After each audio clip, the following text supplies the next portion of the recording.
pour bien privé na bango moko batondisa ba poche babongisa ba famille na libota na bango moko na mbongo ya bandimi te na mbongo ya bandimi mais lelo mingi balobi nsisani na église kimbangisa mais lelo nsisani opso to benga kan nsisani yango ezali awa na poto mndela benga ba don collect basangisi esali boye esali musala mais lelo na ba église pe ezali ko ya lelo bazali ko benga ngo dîme mais dîme wana esali nini pona peuple dîme wana esali nini pona bandimi dîme wana esali nini pona bato bazali kolanda batata na ba mama émission na biso bazali ko kende to komi presque na suka mais mutuna moko mama moko atuna ki ngai ngana ko pesa réponse te na si papa za mieux placé a ko pesa réponse balobi pona nini to mona ki papa Diangenda azalaki na ba soda na église nanda kwa nzambe soda azalaka te ba surveillant bazalaka te na yebite ngai ki mangi c'était mona ko répondre papa yoza ki mangi c'était na quatre église ki mangi présence ya ba soda ba surveillant derrière papa Diangenda. Bon mais nga omoni na eza biloko mususu yango wana omoni bato baza batanga bakona eko episa ba okaka le voyage instruit le voyage apprend eza na philosophe moko mone Montaigne alobaki yango c'est un grand pédagogue Montaigne le voyage instruit le voyage apprend. Bon au cours ya ba pérégrination nga ba voyage ba nini nini na eko découvrir makambo ebele autant musu na mboka to mona ngo ezaki mabe. Bon un chef spirituel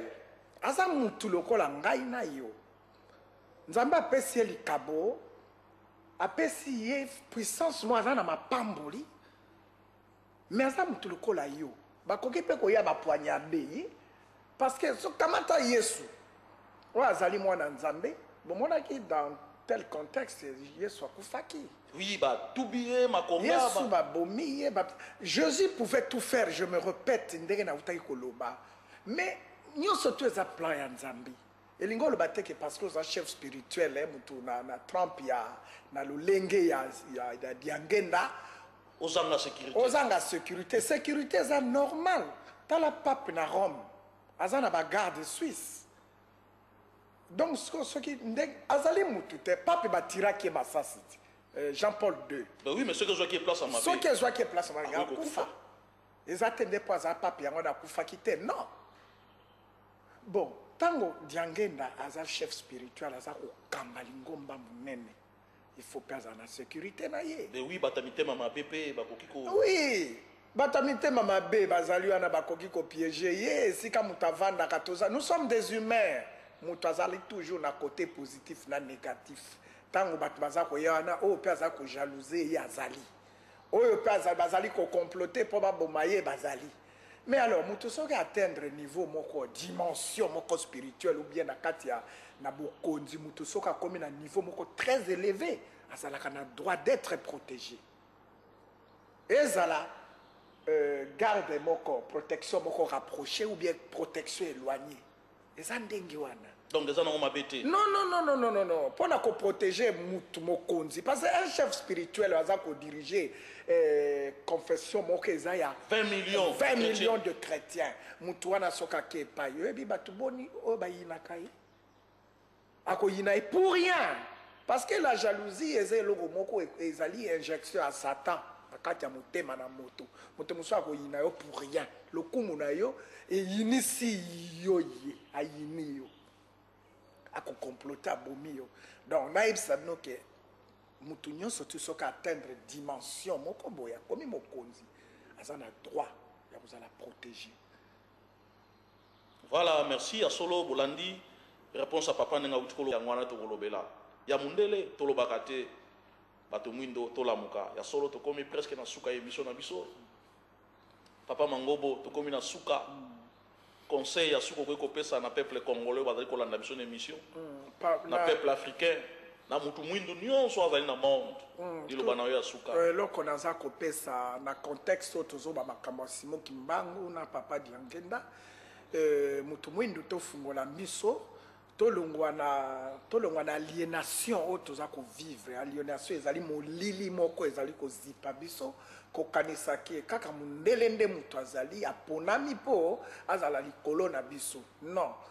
biso pe tozali na droit ya kozala likolo ya mundele kokanisa te ke parce que mundele kaka mutakoyi kozala prophète mundele kaka mutakoyi kozala boyi biso nyonso tu nzambe akela biso lolenge moko donc tolongola aliénation wana tokanisa te ke parce que Simon Kimbangu azalaki mwindu alors azalaki aza na droit te akozala prophète akoki kozala moponami ya nzambe te wana eza erreur c'est une aberration wana aliénation tolongola ngo ok to soki tokabandi kokanisa tolongoli bailoko wana yango wana mute kodévelopper biso kodévelopper mitu na biso baesprit na biso tokolongwa bato ya bosoto bato ya oyo baza na esprit ya moke esprit na biso ekoma monene ya solo merci tokomi na suka émission na biso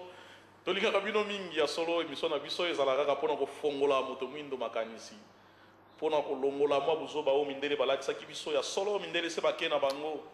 me biso totikali kaka na mwa pasi wana na motema ndenge nga natunaka ti lelo bato oyo batangi baklasse bato oyo basali baekole ya ndenge na ndenge mpo nga nazali moto oyo bino bobengi zoba me kasi namonaka inégalité ndenge papa uti kolo bazali historien lelo soki batuni moto atanga mingi nani oyo inventaki machine ya imprimerie bokoyeba kombo na ye parce que botangi yango na baklasse me soki batuni yo opesa kombo ya koko oyo asalaki libuka oyo totutelaka pondu kombo ya koko wana toyebi yango te me ezali invention matiti otie na kati eniki